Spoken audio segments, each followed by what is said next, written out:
Hello again. I've called this video Straight Spirals simply because I don't know any name for them. They go back again, like all of the designs I'm showing you, since time immemorial. So a straight spiral is a spiral with squares with straight sides like that, obviously. But the one I'm going to show you will fit into any geometric shape. So let's start off with a square. Here's a square.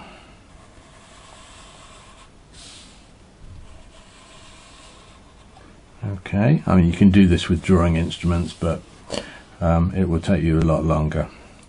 Now, go from a corner and angle in a little way to intersect with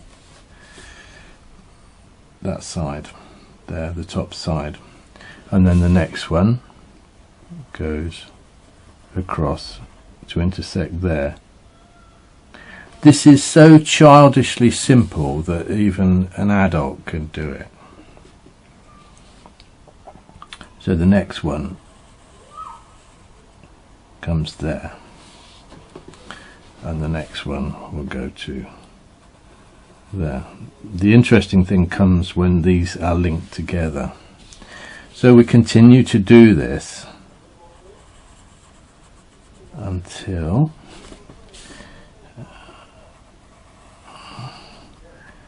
we've got the whole square filled in.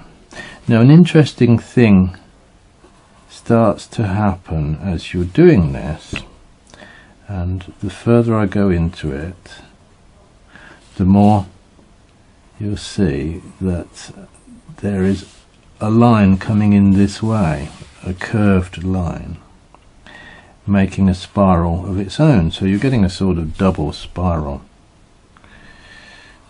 Okay, now see, it's starting to look more interesting now, isn't it?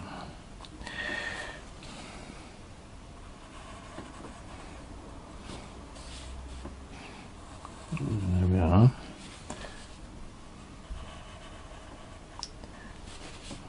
Coming in, you can see those spirals coming in now. We'll get 4 of them, of course, because it's a square.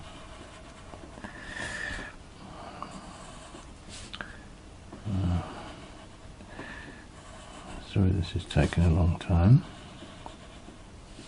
So I'm just doing it quickly and crudely. You will, of course, do it a lot more, a lot better than I'm doing it. So this is a square spiral, just inside a square. So there, that's interesting. Look how that curves in there, 4 of those. Lovely. And if let's do it in a triangle. You can do it in anything, a triangle, a hexagon, even a circle.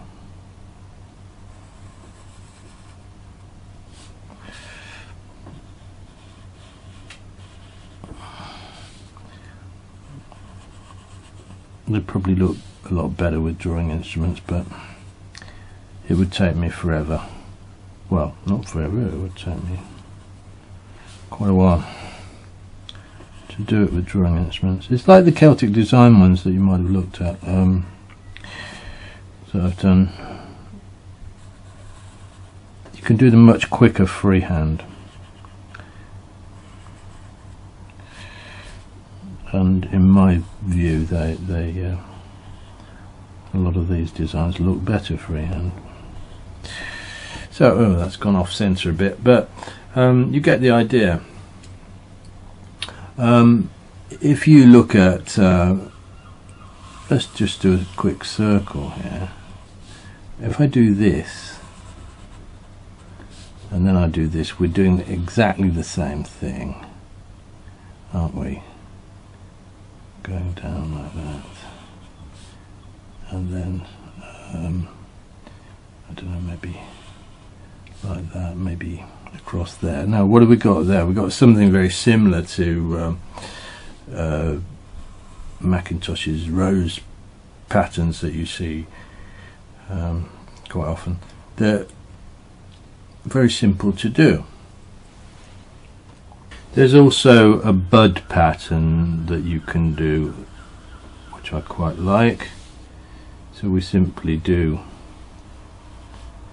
a bud shape, divide it at the bottom like that, then from the side here we'll take a line up to there, slightly curving as we reach the outside.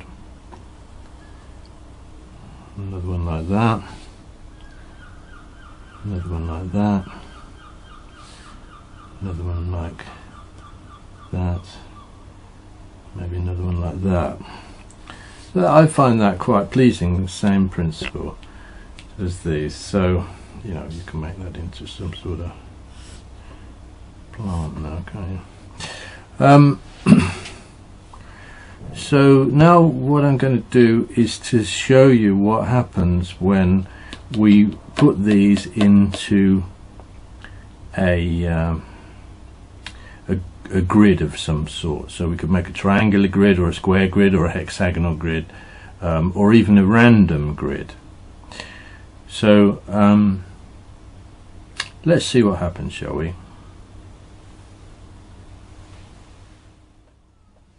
Okay, I've just drawn this grid. It's a simple square grid which has been turned at 45 degrees just to make it a bit more interesting.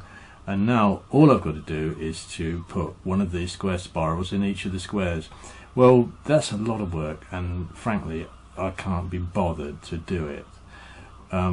Those of you who have been looking at my Celtic design tutorials, particularly the Celtic Cross one, will know that I have a magic fairy who I employ to do this sort of thing for me. So I will just call her over and get her to do that for me now. Are you ready, Magic Fairy? Okay, so let's go.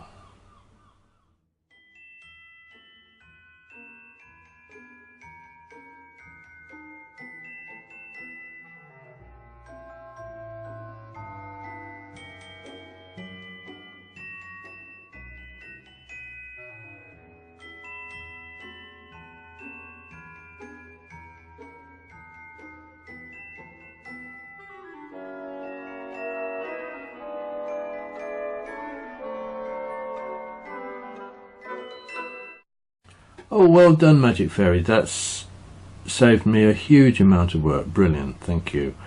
The interesting thing with this pattern, isn't it? I mean, first of all, you've got these spirals that happen all on their own as you draw them. As you draw you don't expect them to occur. And then when you put them together, you get these interesting tube shapes which seem to link together across the thing. Totally unexpected. So there we are. That's what it's like putting them all together. Now perhaps we could try some equilateral triangles. So if we have 6 equilateral triangles in a hexagon, let's see what happens there, if the Magic Fairy is up for it. So Magic Fairy, would you like to just make this disappear and perhaps bring in 6 equilateral triangles in a hexagon? How do you feel about that? Okay, good. Right, here we go.